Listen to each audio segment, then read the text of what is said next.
आज मेरो लागि प्यारो व्यक्ति, अझै भनौँ मेरो लागि संसारकै सर्वोत्कृष्ट व्यक्ति, मलाई जन्म दिएको व्यक्ति आदरणीय मेरो बुवा हजुरको शुभ जन्मोत्सवको अवसरमा सुख, शान्ति, समृद्धि, दीर्घायु तथा सुस्वास्थ्यको कामना गर्दछु बुवा हजुर।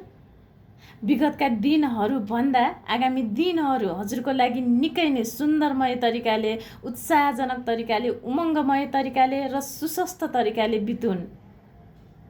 हजुर जहाँ रहे तापनि हजुरको स्वास्थ्य नै हाम्रो लागि ठुलो कुरा हो र खुसीको कुरा हो।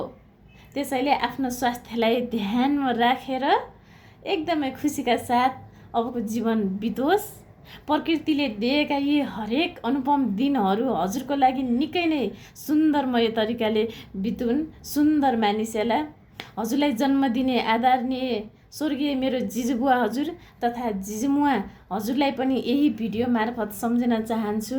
हजुर जस्तो एउटा असल र इमान्दार छोरालाई यस धरतीमा जन्म दिई बक्स्यो र हजुरको तर्फबाट हामी पनि आज यो धरतीमा आएका छौँ। बुवा हजुरलाई जन्मदिनको विशेष शुभकामना छ।